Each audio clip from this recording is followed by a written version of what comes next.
പ്രിയപ്പെട്ട സഖാക്കളെ, ബാങ്ക് ദേശസാൽക്കരണ ദിനാചരണത്തോടനുബന്ധിച്ച് national confederation of bank employees Kerala സംസ്ഥാന കമ്മിറ്റി സംഘടിപ്പിക്കുന്ന ഈ പരിപാടിയിലേക്ക് എല്ലാ സുഹൃത്തുക്കൾക്കും സഖാക്കൾക്കും സ്വാഗതം.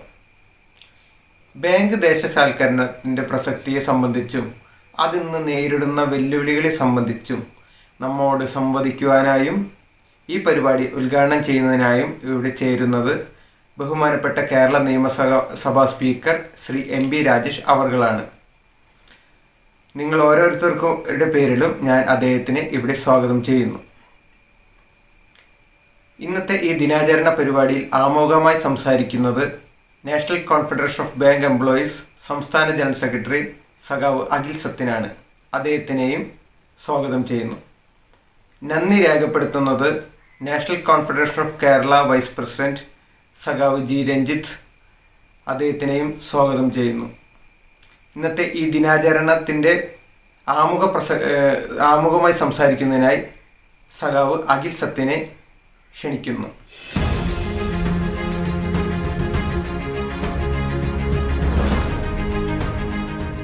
National confederation of bank employees Kerala സംസ്ഥാന കമ്മിറ്റിയുടെ അധ്യക്ഷനും എൻ്റെ പ്രിയ സഖാവുമായ ശ്രീ K നാൻസിൽ, ഈ പരിപാടി തത്സമയം വീക്ഷിച്ചുകൊണ്ടിരിക്കുന്ന പ്രിയപ്പെട്ട സഖാക്കളെ, സുഹൃത്തുക്കളെ, 1969 ജൂലൈ മാസം 19-ാം തീയതിയാണ് ഈ രാജ്യത്തെ പ്രധാനപ്പെട്ട സ്വകാര്യ ബാങ്കുകളെ ദേശസാൽക്കരിക്കുവാനുള്ള തീരുമാനം ഇന്ദിരാഗാന്ധിയുടെ നേതൃത്വത്തിലുള്ള ഗവൺമെന്റ്. വളരെ വിപ്ലവകരമായ ഒരു തീരുമാനമായിരുന്നു ഈ രാജ്യത്തെ ബാങ്കുകളെ പൊതുമേഖലയുടെ ഭാഗമാക്കിക്കൊണ്ട് പൊതുസ്വത്താക്കി മാറ്റുക എന്നുള്ളത്. തീർച്ചയായും അത്തരം വിപ്ലവകരമായ തീരുമാനം ഈ രാജ്യത്തിന്റെ തുടർന്ന് 1969 ശേഷമുള്ള രാജ്യത്തിന്റെ സമസ്ത മേഖലയിലെയും പുരോഗതിയെയും സമസ്ത ജനവിഭാഗങ്ങളുടെ മുന്നോട്ടുള്ള പ്രയാണത്തെയും വലിയ രീതിയിൽ സ്വാധീനിച്ചിട്ടുണ്ട്.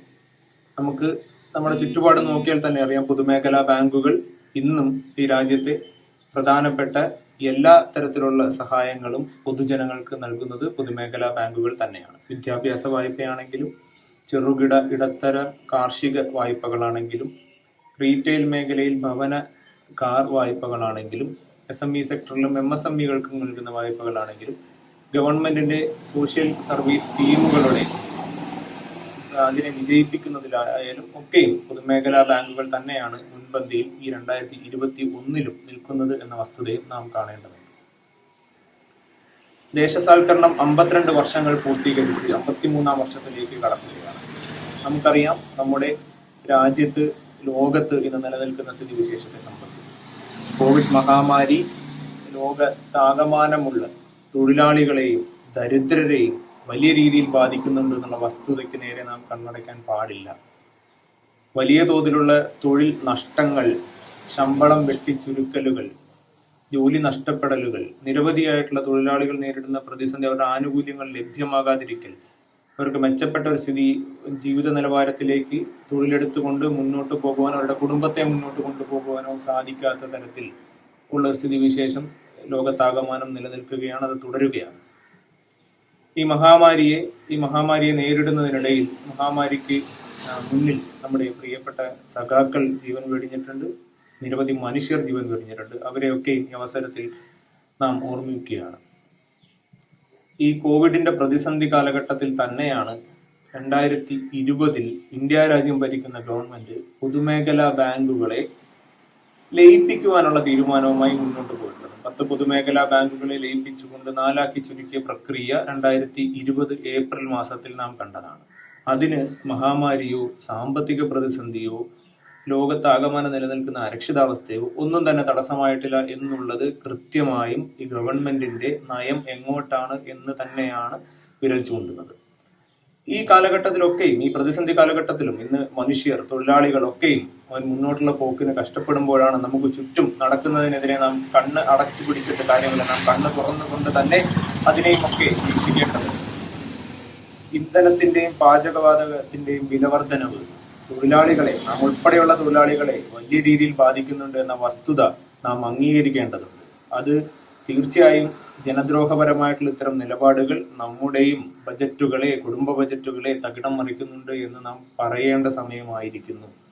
അത് മാത്രമല്ല, വാക്സിനേഷനിലാണെങ്കിലും സാർവത്രികമായി വാക്സിൻ നൽകുന്നതിലുണ്ടായ കാലതാമസങ്ങൾ, അതിന് നിയമപരമായിട്ട് വന്നുള്ള പ്രതിസന്ധികൾ, തൊഴിലാളി സംഘടനകൾ ഉൾപ്പെടെ ഉയർത്തിയിട്ടുള്ള പ്രതിഷേധങ്ങളൊക്കെയും ഈ കഴിഞ്ഞ ഒരു വർഷക്കാലമായി നാം കണ്ടതാണ്. ഇത്രയധികം പ്രതിസന്ധികൾ നിലനിൽക്കുമ്പോഴാണ് ഈ രാജ്യത്തെ പൊതുമേഖലാ സ്ഥാപനങ്ങളെ ഒക്കെ വിൽക്കാൻ പോവുകയാണ് എന്ന് ഇക്കഴിഞ്ഞ ബജറ്റിൽ ധനമന്ത്രി നിർമ്മല സീതാരാമൻ പ്രഖ്യാപിച്ചു. തൊഴിലാളികൾക്ക് നേരെയുള്ള വലിയൊരു വെല്ലുവിളി തന്നെയാണ്. നാം ദേശസാൽക്കരണത്തിന്റെ 52 വർഷങ്ങൾ പൂർത്തീകരിച്ച് നിൽക്കുമ്പോൾ അതിന്റെ ചരിത്രത്തിന്റെ വസ്തുതകളെ പറ്റി നാം പരിശോധിക്കുന്നതിനൊപ്പം നാളെ ഈ ദേശസാൽക്കരിക്കപ്പെട്ട സ്ഥാപനങ്ങൾ, അത് LIC ആയാലും പൊതുമേഖലാ ബാങ്കുകളായാലും മറ്റ് സമസ്ത മേഖലയിലുള്ള സ്ഥാപനങ്ങളായാലും റെയിൽവേ ആയാലും ഈ രാജ്യത്തെ സകല പൊതുമേഖലാ സ്ഥാപനങ്ങളെയും സ്വകാര്യവൽക്കരിക്കും, എത്രയും വേഗം സ്വകാര്യവൽക്കരിക്കുമെന്ന നയവുമായി ഗവൺമെന്റ് മുന്നോട്ട് പോകുമ്പോൾ തീർച്ചയായും സകല പ്രതിരോധങ്ങളും നാം തീർക്കേണ്ടുന്ന സമയമാണ് ഇപ്പോൾ എത്തി നിൽക്കുന്ന കാലഘട്ടം എന്ന് നാം മനസ്സിലാക്കണം.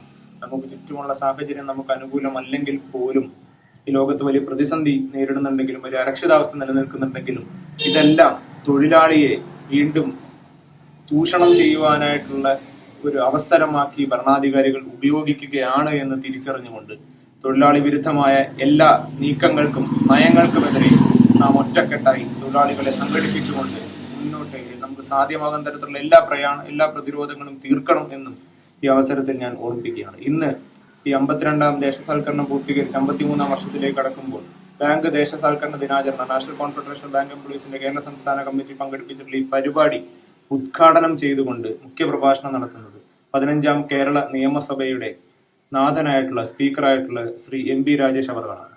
അദ്ദേഹത്തെ ഞാൻ പ്രത്യേകിച്ച് ആർക്കും പരിചയപ്പെടുത്തേണ്ടതില്ല. കേരളത്തിലെ സമസ്ത മേഖലകളിലുള്ള ആളുകൾക്കും വിശേഷിച്ച ബാങ്കിങ് മേഖലയിലുള്ള ആളുകൾക്കും അദ്ദേഹം MP ആയിരുന്ന കാലഘട്ടത്തിൽ ബാങ്കിങ് രംഗത്തിന് വേണ്ടിയിട്ട് പാർലമെന്റിൽ നടത്തിയിട്ടുള്ള ഇടപെടലുകളൊക്കെ നമുക്ക് ഏവർക്കും അറിയുന്നതാണ്. അദ്ദേഹം ഇന്ന് കേരള നിയമസഭയുടെ സ്പീക്കറാണ്. ഏറെ സന്തോഷത്തോടു കൂടി നമ്മുടെ പ്രിയപ്പെട്ട നമുക്കെല്ലാവർക്കും സ്വീകാര്യനായ ശ്രീ MP രാജേഷ് അവർകളെ national confederation of bank employees Kerala സംസ്ഥാന കമ്മിറ്റിയുടെ ബാങ്ക് ദേശസാൽക്കരണ ദിനാചരണം ഉദ്ഘാടനം ചെയ്യുവാനും മുഖ്യ പ്രഭാഷണം നടത്തുന്നതിനും വേണ്ടിയിട്ട് ഞാൻ സ്നേഹപൂർവ്വം ക്ഷണിക്കുകയാണ്. ഈ പരിപാടിയിൽ പങ്കെടുക്കുന്ന മുഴുവൻ സഖാക്കളും അദ്ദേഹത്തിന്റെ വാക്കുകൾ ശ്രദ്ധയോടെ വീക്ഷിക്കണമെന്ന് ഓർമ്മപ്പെടുത്തിക്കൊണ്ട് നിർത്തുന്നു. നന്ദി, നമസ്കാരം.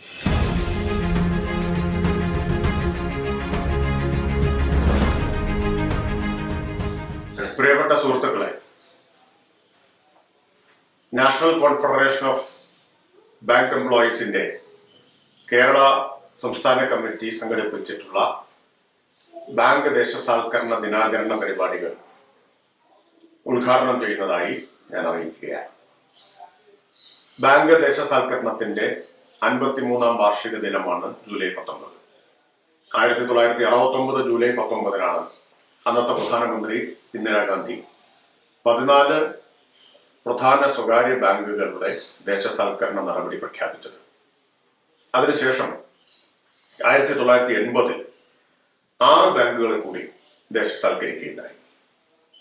1955 ജൂലൈ 1 ഇമ്പീരിയൽ ബാങ്കിനെ സർക്കാർ ഏറ്റെടുത്ത് സ്റ്റേറ്റ് ബാങ്ക് ഓഫ് ഇന്ത്യ എന്ന പുനർനാമകരണം ചെയ്തിട്ടുള്ളത്. 55 SBI ഉണ്ടായി, ഇമ്പീരിയൽ ബാങ്കിനെ ഏറ്റെടുത്തിട്ട് 69 14 ബാങ്കുകൾ ദേശസാൽക്കരിക്കപ്പെട്ടു. 80 6 ബാങ്കുകൾ കൂടി ദേശസാൽക്കരിക്കപ്പെട്ടു. അതായത് ഫലത്തിൽ 1980 ആകുമ്പോഴേക്കും ബാങ്കിങ് മേഖലയിൽ പൊതുമേഖലയുടെ ഒരു നിയന്ത്രണം ശക്തമായി എന്നർത്ഥം. ഇപ്പോ നാം ബാങ്കിങ് ദേശസാൽക്കരണത്തിന്റെ 53ാം വാർഷികം ആചരിക്കുമ്പോൾ നിർഭാഗ്യവശാൽ നേരെ വിപരീതമായ ദിശയിലുള്ള ഒരു പ്രയാണമാണ് രാജ്യത്ത് സംഭവിച്ചുകൊണ്ടിരിക്കുന്നത്.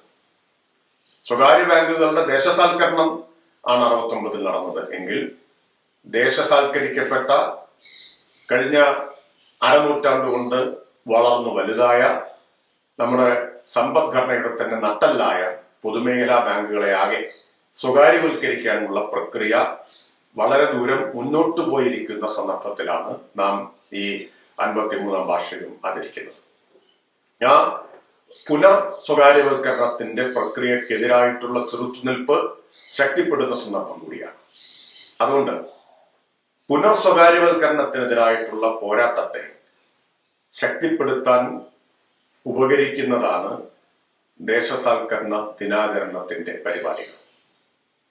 എന്താണ് ദേശസാൽക്കരണം? ഇന്ത്യൻ സമ്പദ്ഘടനയ്ക്കും രാജ്യത്തിനും രാജ്യത്തെ ജനങ്ങൾക്കും ഉണ്ടാക്കിയിട്ടുള്ള പ്രയോജനം എന്ന് നമുക്ക് ജനങ്ങളുടെ മുമ്പിൽ വിശദീകരിക്കാൻ കഴിയണം. അത് ജനങ്ങളിലേക്ക് എത്തിക്കുക എന്നത് പുനർസ്വകാര്യവൽക്കരണത്തെ ചെറുക്കാൻ ഏറ്റവും പ്രധാനമാണ്. വളരെ ലളിതമായി പറഞ്ഞാൽ, രാജ്യത്തെ കോടിക്കണക്കിന് മനുഷ്യരുടെ മിച്ച സമ്പാദ്യം സ്വകാര്യ മുതലാളിമാരുടെ ലാഭാർത്ഥിക്ക് വിട്ടുകൊടുക്കുന്നതിന് പകരം സർക്കാരിന്റെ നിയന്ത്രണത്തിൽ, പൊതു ഉടമസ്ഥതയിൽ രാജ്യത്തിന്റെ ആകെ വികസനത്തിന് പ്രയോജനപ്പെടുത്താനായി എന്നതാണ് ബാങ്ക് ദേശസാൽക്കരണത്തിന്റെ ഏറ്റവും വലിയ പ്രയോജനം. പ്രഭാത് പട്നായിക്കിനെ പോലുള്ള ആളുകൾ ചൂണ്ടിക്കാണിക്കുന്നുണ്ട്, ജനങ്ങളുടെ മിച്ച സമ്പാദ്യത്തെ ധനമൂലധനത്തിന്റെ പിടിയിൽ നിന്ന് മോചിപ്പിച്ചു, അതിന്റെ പിടിയിൽ അകപ്പെടാതെ കാത്തു സൂക്ഷിച്ചു ബാങ്ക് ദേശസാൽക്കരണം. അതുപോലെ ഊഹക്കച്ചവടത്തിലേക്ക് അതുവഴി കൊള്ളലാഭമുണ്ടാക്കാൻ ദുരുപയോഗിക്കുമായിരുന്ന ഈ മിച്ച സമ്പാദ്യത്തെ ഉൽപാദന സേവന മേഖലകളിലേക്ക് വഴിതിരിച്ചുവിടാനും വലിയ തോതിൽ തൊഴിലവസരങ്ങൾ സൃഷ്ടിക്കാനും ദേശസാൽക്കരണം വഴി കഴിഞ്ഞു. മൂന്നാമത്തെ കാര്യം, ദേശസാൽക്കരണത്തിന്റെ ഫലമായി വന്ന മുൻഗണനാ വായ്പാ നിബന്ധന കൃഷിക്കാർ, ചെറുകിട കച്ചവടക്കാർ തുടങ്ങിയിട്ടുള്ളവർക്ക് വളരെ പ്രയോജനം ചെയ്തു. ഒപ്പം ഇന്ത്യയിലെ ഗ്രാമീണ മേഖലകളിൽ ബാങ്കിംഗ് സേവനം ലഭ്യമാക്കാനും ദേശസാൽക്കരണം ഉപകരിച്ചു. നാലാമതായി, ഇന്ത്യൻ സമ്പദ്ഘടനയുടെ സമഗ്രമായ പുരോഗതിക്ക് നിർണായകമായിട്ടുള്ള സംഭാവനകൾ നൽകാൻ ബാങ്കുകളെ പ്രാപ്തമാക്കിയത് ദേശസാൽക്കരണമാണ്.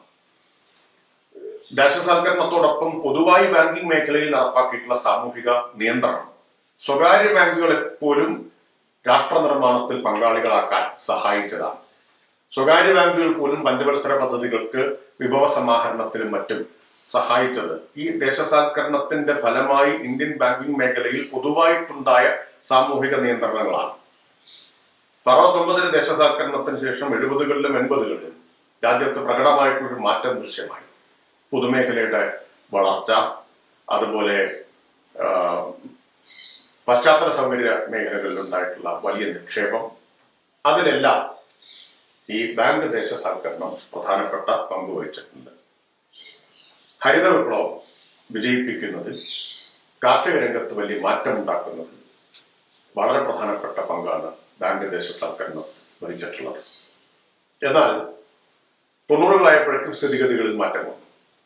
91 അധികാരത്തിൽ വന്ന ഗവൺമെന്റ് ഉദാരവൽക്കരണ, സ്വകാര്യവൽക്കരണ, ആഗോളവൽക്കരണ നയങ്ങളിലേക്ക് മാറി. അതിന് വളരെ സവിശേഷമായ സാർവദേശീയവും ദേശീയവുമായിട്ടുള്ള കാരണങ്ങളുണ്ട്. ഞാൻ അതിന്റെ വിശദാംശങ്ങളിലേക്ക് പോകുന്നില്ല. ലോകത്താകെണ്ടായിട്ടുള്ള മാറ്റം ബഹുദ്രുവ ലോകത്തിൽ നിന്ന് ഏകധ്രുവ ലോകത്തിലേക്ക് ആഗോളക്രമം, ലോകക്രമം മാറിയത്, അതിന്റെ ഫലമായിട്ട് ന്യൂ ലിബറൽ ആഗോളവൽക്കരണ പ്രക്രിയ ലോകത്താകെ ശക്തിപ്പെട്ടത്, ഇന്ത്യയിൽ സ്വാതന്ത്ര്യാനന്തരം നടപ്പാക്കിയ വികസന പാത പ്രതിസന്ധിയിൽ അകപ്പെട്ടതും, ഇന്ത്യൻ സമ്പദ്ഘടന അഗാധമായ പ്രതിസന്ധിയെ അഭിമുഖീകരിച്ചതും, ഇന്ത്യയിലെ വൻകിട മൂലധന ശക്തികൾ ഇനി ആഗോള ധനമൂലധനവുമായി ചേർന്ന് മാത്രമേ മുന്നോട്ടു പോകാനാവൂ എന്ന നിലപാടിൽ എത്തിച്ചേർന്നത്, ഇതെല്ലാം ഈ നയമാറ്റത്തിന്റെ കാരണമായിരുന്നു. എന്തായാലും ഇന്ത്യയിൽ LPG എന്ന പേരിൽ അറിയപ്പെട്ട ലിബറലൈസേഷൻ, പ്രൈവറ്റൈസേഷൻ, ഗ്ലോബലൈസേഷൻ, ഈ നയങ്ങളിലേക്ക് ചുവടുമാറ്റമുണ്ടായി.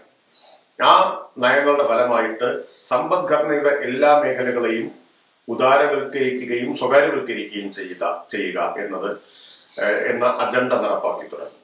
വ്യാപാരത്തിന്റെ ഉദാരവൽക്കരണം, കയറ്റുമതിയും ഇറക്കുമതിയും, അളവുപരമായ നിയന്ത്രണങ്ങൾ എടുത്തു കളഞ്ഞു. കയറ്റുമതിക്കും ഇറക്കുമതിക്കും നിയന്ത്രണങ്ങൾ ഏർപ്പെടുത്തിയിരുന്ന ചുങ്കം, തീരുവ, അതെല്ലാം വെട്ടിക്കുറയ്ക്കാനുള്ള ആവശ്യമായിരുന്നു. തീരുമാനമായി. ഇന്ത്യ WTO കരാറിൽ ഒപ്പുവെച്ചു. ഗാട്ട് കരാറിൽ ആദ്യം ഒപ്പുവെച്ചു.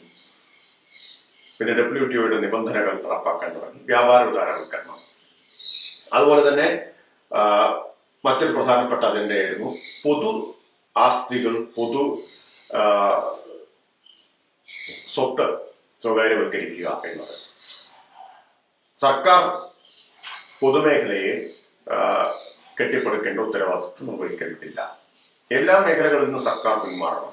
പ്രത്യേകിച്ച് സർക്കാർ അതിന്റെ സാമൂഹിക ഉത്തരവാദിത്തങ്ങൾ കൈയൊഴിയണം എന്നത് ഈ നവലിബറൽ നയങ്ങളുടെ ഏറ്റവും പ്രധാനപ്പെട്ട ഉള്ളടക്കമായിരുന്നു. ആരോഗ്യം, വിദ്യാഭ്യാസം തുടങ്ങിയിട്ടുള്ള എല്ലാ സാമൂഹിക മേഖലകളിൽ നിന്നും സർക്കാർ പിന്മാറണം. സർക്കാർ വിമാന കമ്പനി നടത്തേണ്ട കാര്യമില്ല, സർക്കാർ റെയിൽവേ നടത്തേണ്ട കാര്യമില്ല, സർക്കാർ ഗതാഗതത്തിന് പണം മുടക്കേണ്ട കാര്യമില്ല. ഇതൊന്നും സർക്കാർ ചെയ്യുന്നതല്ല. സർക്കാർ വൈദ്യുതി ഉത്പാദിപ്പിക്കേണ്ടതില്ല.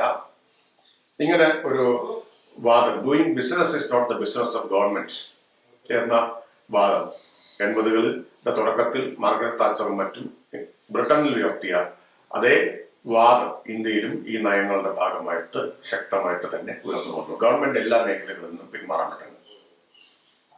അപ്പോൾ ഗവൺമെന്റ് പിന്മാറുമ്പോൾ ഇതെല്ലാം സ്വകാര്യവൽക്കരിക്കണം, സ്വകാര്യ മേഖലയെ ഏൽപ്പിക്കണം. ബാങ്ക്, ഇൻഷുറൻസ് തുടങ്ങിയ ധനകാര്യ മേഖലയും സ്വകാര്യവൽക്കരിക്കുക എന്നത് ഈ നയങ്ങളുടെ പ്രധാനപ്പെട്ട അജണ്ടയായിരുന്നു.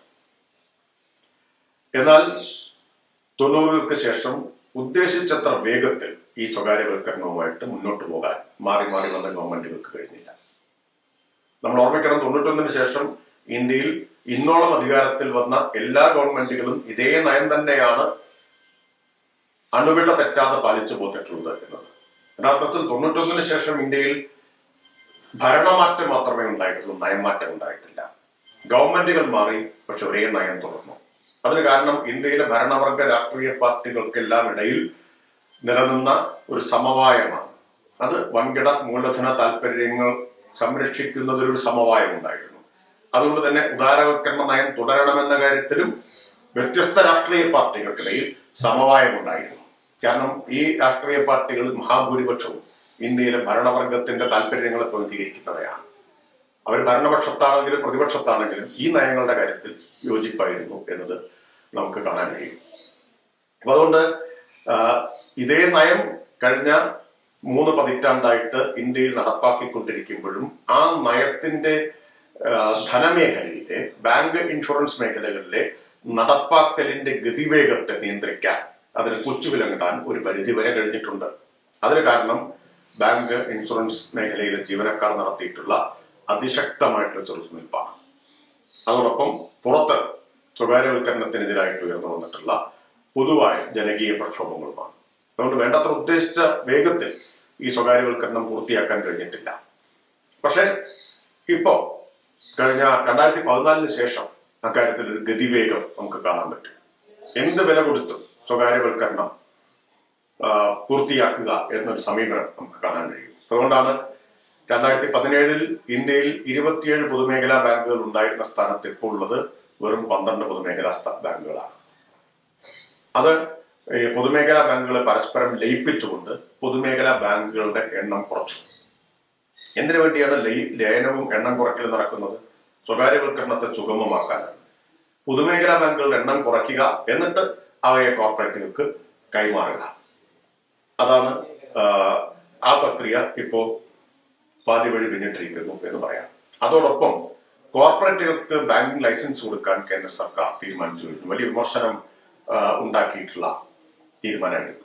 വലിയ വിമർശനം ഉയർത്തിയ തീരുമാനമാണ്. രഘുറാം രാജനെ പോലെ പൊതുവിൽ ഉദാരവൽക്കരണ നയങ്ങളെ അനുകൂലിക്കുന്നവർക്ക് പോലും യോജിക്കാൻ കഴിയാത്ത, അവർ പോലും വലിയ വിനാശകരമായ പ്രത്യാഘാതങ്ങൾക്കിടയാക്കുമെന്ന് മുന്നറിയിപ്പ് നൽകിയിട്ടുള്ള ഒരു തീരുമാനവുമായിട്ട് ഗവൺമെന്റ് മുന്നോട്ട് പോകുന്നു. കോർപ്പറേറ്റുകൾക്ക് ബാങ്കുകൾ ആരംഭിക്കാം, ലൈസൻസ് കൊടുക്കാൻ തീരുമാനിച്ചു. ഇപ്പോ ഒരു ബാങ്കിന്റെ, പൊതുമേഖലാ ബാങ്കിന്റെ സ്വകാര്യവൽക്കരണം ബജറ്റിൽ പ്രഖ്യാപിച്ചു ധനകാര്യമന്ത്രി. കഴിഞ്ഞ കേന്ദ്ര ബജറ്റ് ആദ്യമായിട്ടാണ് ബജറ്റിൽ ഒരു ബാങ്ക് സ്വകാര്യവൽക്കരിക്കും എന്ന് പ്രഖ്യാപിക്കുന്നത്. അപ്പം ഇതെല്ലാം കാണിക്കുന്നത് സ്വകാര്യവൽക്കരണവുമായി അതിവേഗത്തിൽ മുന്നോട്ട് പോകുന്നു എന്നുള്ളതാണ്.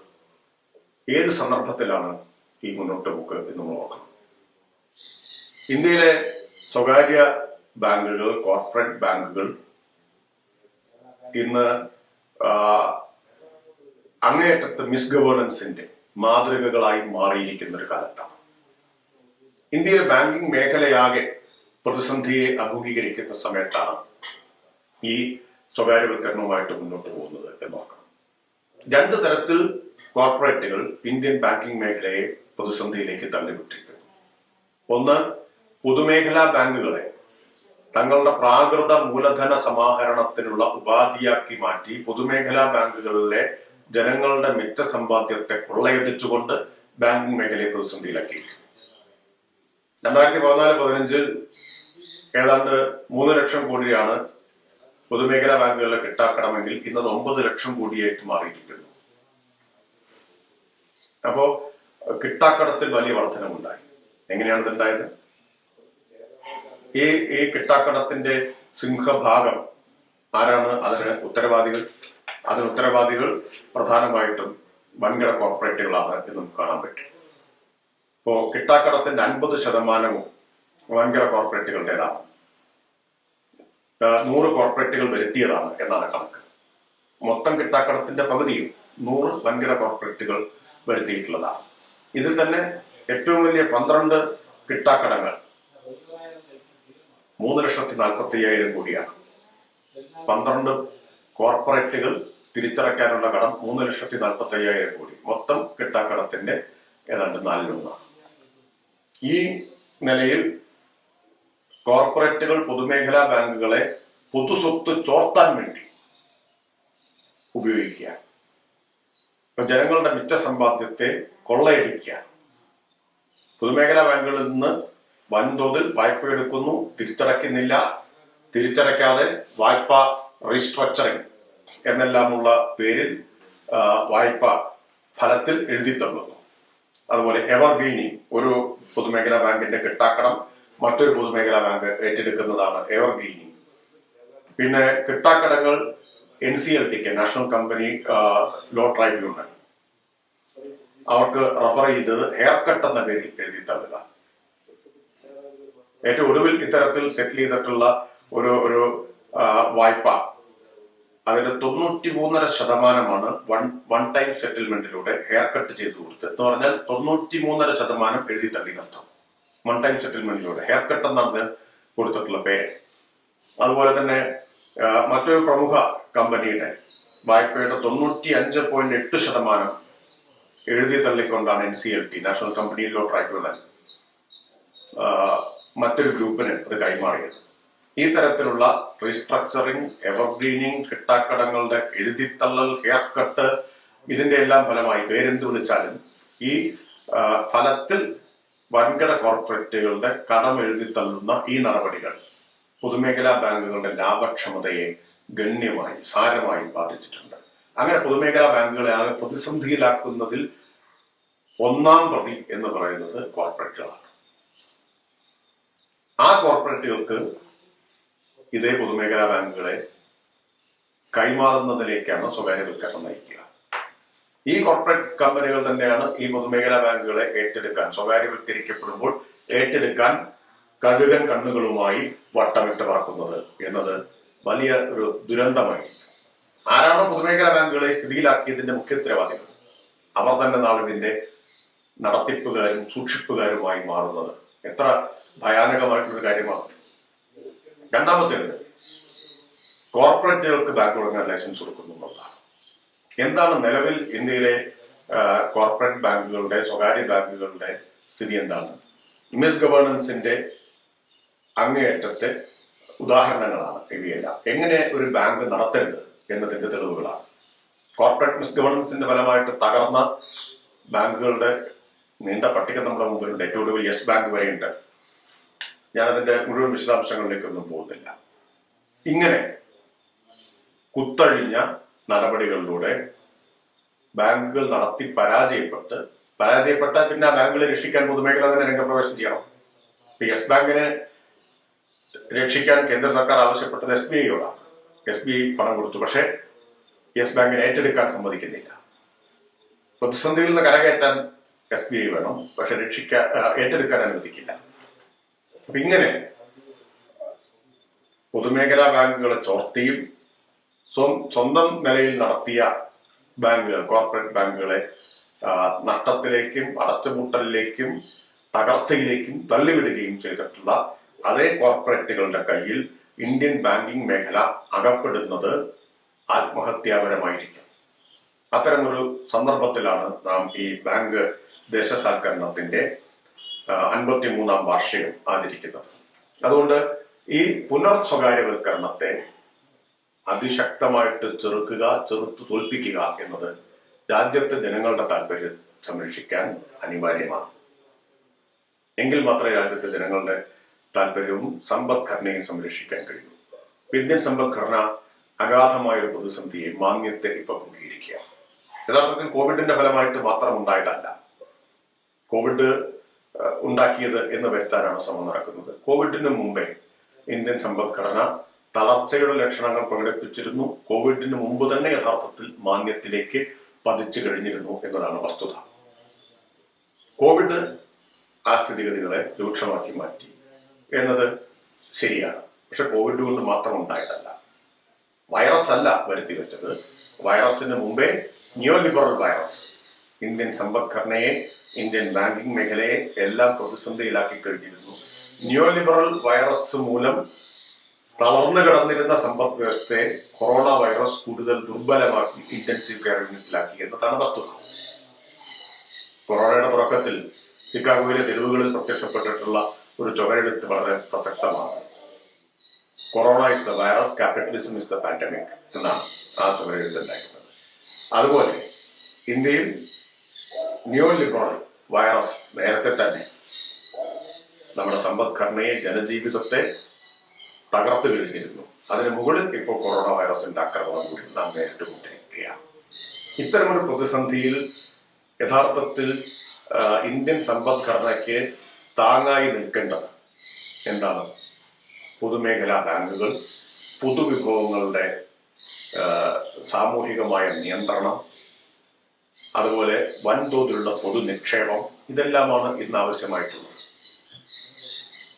ഇന്ന് ലോകമാകെ ഈ നിയോ ലിബറൽ നയങ്ങളുടെ വക്താക്കളായിരുന്ന ആളുകൾ പോലും മാറി ചിന്തിക്കാൻ നിർബന്ധിതരായിക്കൊണ്ടിരിക്കുകയാണ്. സ്വകാര്യവൽക്കരണം ഒരു ഇതുപോലൊരു പ്രതിസന്ധിയുടെ സാഹചര്യത്തെ നേരിടാൻ പര്യാപ്തമല്ല എന്ന തിരിച്ചറിവാണ് ഉണ്ടായിക്കൊണ്ടിരിക്കുന്നത്. അതുകൊണ്ടാണ് സ്പെയിൻ ആദ്യ വേവ് വന്നപ്പോൾ തന്നെ ആശുപത്രികൾ മുഴുവൻ ദേശസാൽക്കരിച്ചത്. ഫ്രാൻസ് ആശുപത്രികൾ മാത്രമല്ല, തന്ത്രപ്രാധാന്യമുള്ള കമ്പനികൾ സ്വകാര്യവൽക്കരിച്ച് ദേശസാൽക്കരിക്കുകയുണ്ടായി. സർക്കാർ ഏറ്റെടുത്തു. സർക്കാർ പിന്മാറുകയല്ല ചെയ്യേണ്ടത്, സർക്കാർ കൂടുതൽ സജീവമായി സാമ്പത്തിക പ്രവർത്തനത്തിൽ ഇടപെടുക, സമ്പദ്ഘടനയിൽ ഇടപെടുകയാണ് ചെയ്യേണ്ടത് എന്ന വാദം ഉയർന്നു വന്നു. അങ്ങനെയാണ് ഉത്തേജക പാക്കേജുകൾ, പ്രത്യേക പാക്കേജുകൾ ലോകത്തെ സർക്കാരുകളെല്ലാം നടപ്പാക്കിയത്. മുതലാളിത്ത ഭരണകൂടങ്ങൾക്ക് പോലും ഉണ്ടാകും. അതുകൊണ്ട് ജനങ്ങളുടെ കയ്യിൽ പണം എത്തിക്കാനുള്ള പാക്കേജുകൾ നടപ്പാക്കുന്നു, പൊതു നിക്ഷേപം വർദ്ധിപ്പിക്കുന്നു. അതെല്ലാം ചെയ്യേണ്ട സമയത്ത് പുനർസ്വകാര്യവൽക്കരണം നടത്തുന്നത് വളരെ വിനാശകരമായിരിക്കും. യഥാർത്ഥത്തിൽ സർക്കാരിനെ കൂടുതൽ സമ്പദ്ഘടനയിൽ ഇടപെടാൻ സഹായിക്കുക പൊതുമേഖലാ ബാങ്കുകളാണ്. ഇപ്പൊ 2008 ആഗോള സാമ്പത്തിക പ്രതിസന്ധി പൊട്ടിപ്പുറപ്പെട്ടു. ലോകത്തെ വൻകിട ബാങ്കുകൾ ഒരിക്കലും ഒന്ന് ഉലയുക പോലും ചെയ്യുമെന്ന് ആരും പ്രതീക്ഷിക്കാതിരുന്ന ബാങ്കുകളെല്ലാം തകർന്ന് തരിപ്പണമായി പോയത് നമ്മൾ കണ്ടു. ലേമൻ ബ്രദേഴ്സ്, അതുപോലെ Freddy Mac, Fani may, bear Stearns തുടങ്ങിയിട്ടുള്ള ബാങ്കുകളെല്ലാം തകർന്ന് തരിപ്പണമായപ്പോഴും ഇന്ത്യയിലെ പൊതുമേഖലാ ബാങ്കുകൾ പിടിച്ചു നിന്നത് അവ പൊതുമേഖലയിലായതുകൊണ്ടാണ്. ഇന്ത്യയിലെ ബാങ്കിംഗ് മേഖല തകരാതിരുന്നത് പൊതു ഉടമസ്ഥതയിലും പൊതു നിയന്ത്രണത്തിലുമായതുകൊണ്ടാണ്. ആ പാഠം പോലും നാം ഇപ്പോൾ പഠിക്കുന്നില്ല. ആ പാഠം പോലും വിസ്മരിച്ചുകൊണ്ടാണ് ഈ പൊതുമേഖലാ ബാങ്കുകളെ മുഴുവൻ പുനർസ്വകാര്യവൽക്കരിക്കാനുള്ള നീക്കം നടത്തുന്നത് എന്ന് നാം നോക്കണം. ചരിത്രത്തിൽ നിന്ന് ശരിയായ പാഠങ്ങൾ പഠിച്ചില്ലെങ്കിൽ വലിയ ദുരന്തമായിരിക്കും നമുക്ക് അഭിമുഖീകരിക്കേണ്ടി വരിക. മറ്റ് രാജ്യങ്ങൾ പലതും തന്ത്രപ്രാധാന്യമുള്ള മേഖലകളെ ദേശസാൽക്കരിക്കുമ്പോഴാണ് ഇന്ത്യ ഒരിക്കൽ ദേശസാൽക്കരിച്ചതിനെ ഇപ്പോൾ സ്വകാര്യവൽക്കരിക്കുന്നത്. അതുകൊണ്ട് ഈ പ്രതിസന്ധിയുടെ കാലത്ത് മഹാമാരിയും ഒപ്പം സമ്പദ്ഘടനയുമെല്ലാം വരുത്തിവെച്ച പ്രതിസന്ധികളുടെ കാലത്ത് സമ്പദ്ഘടനയിൽ ശക്തമായിട്ട് ഇടപെടുകയാണ് സർക്കാർ ചെയ്യേണ്ടത്. പൊതുനിക്ഷേപം വർദ്ധിപ്പിക്കുകയാണ് ചെയ്യേണ്ടത്. അതിനു വേണ്ടത് ധനകാര്യ മേഖലയുടെ സാമൂഹിക നിയന്ത്രണം ശക്തിപ്പെടുത്തലാണ്. ബാങ്ക്, ഇൻഷുറൻസ് തുടങ്ങിയിട്ടുള്ള ധനകാര്യ മേഖലയിലെ പൊതുനിയന്ത്രണം, സർക്കാർ നിയന്ത്രണം, ഉടമസ്ഥത ശക്തിപ്പെടുത്തുകയാണ് ചെയ്യുന്നത്. ജനങ്ങളുടെ മിച്ച സമ്പാദ്യം സർക്കാർ നിയന്ത്രണത്തിൽ ആണ് എന്ന് ഉറപ്പുവരുത്തുകയാണ് ചെയ്യേണ്ടത്. അതിന് ഇപ്പോ സർക്കാർ ചെയ്യേണ്ടത് യഥാർത്ഥത്തിൽ സ്വകാര്യവൽക്കരണത്തിലേക്ക് പോകല്ല, കിട്ടാക്കട മുഴുവൻ തിരിച്ചുപിടിക്കാനുള്ള നടപടികൾ സ്വീകരിക്കുക, ബാഡ് ലോൺസ് മുഴുവൻ തിരിച്ചുപിടിക്കണം, ഹെയർ കട്ടുകളും എഴുതിത്തള്ളലും ഒഴിവാക്കണം.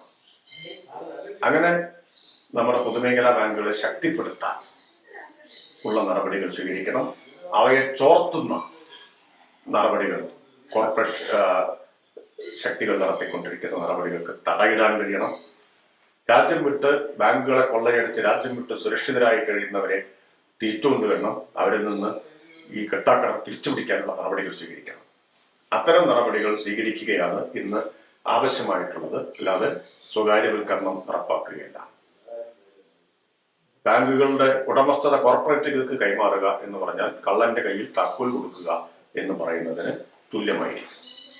അതുകൊണ്ട് ഈ ബാങ്ക് ദേശസാൽക്കരണത്തിന്റെ വാർഷികം സ്വകാര്യവൽക്കരണത്തിനെതിരായ പോരാട്ടത്തെ ശക്തിപ്പെടുത്താനുള്ള ഒരു ഉപാധിയാക്കി, ഒരു അവസരമാക്കി മാറ്റണം എന്ന് അഭ്യർത്ഥിക്കുന്നു. ഈ പരിപാടിക്ക് എല്ലാ ആശംസകളും അറിയിക്കും.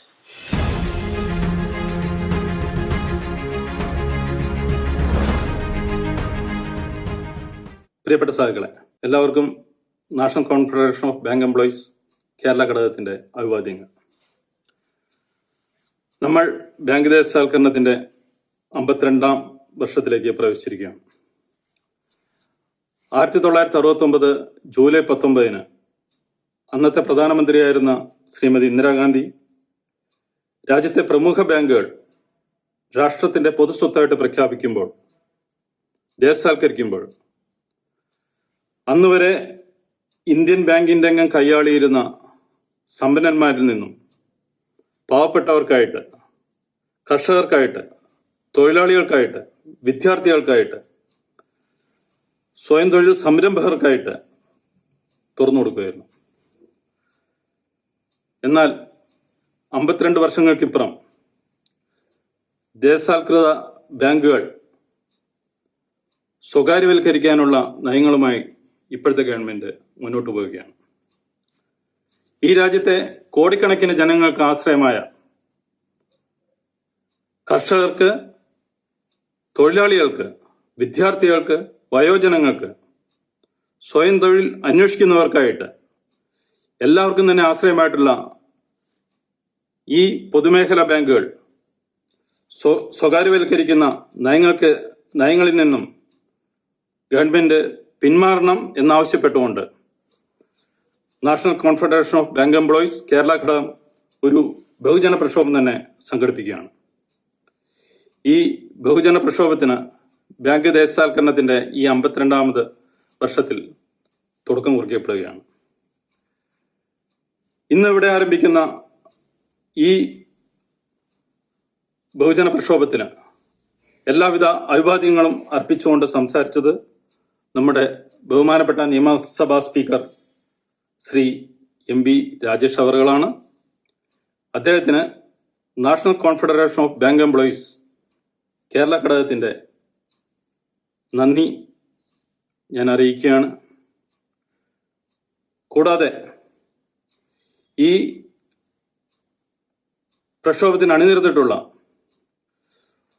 പൊതുമേഖലാ സ്ഥാപനങ്ങളെ, പൊതുമേഖലാ ബാങ്കുകളെ സ്വകാര്യവൽക്കരിക്കാനുള്ള നീക്കങ്ങൾക്കെതിരെ അണിനിരന്നിട്ടുള്ള എല്ലാ തൊഴിലാളി സുഹൃത്തുക്കൾക്കും, ബഹുജനങ്ങൾക്കും നാഷണൽ കോൺഫെഡറേഷൻ ഓഫ് ബാങ്ക് എംപ്ലോയീസിന്റെ അഭിവാദ്യങ്ങൾ നേരുന്നു, നന്ദി അറിയിക്കുന്നു. എല്ലാവർക്കും നമസ്കാരം.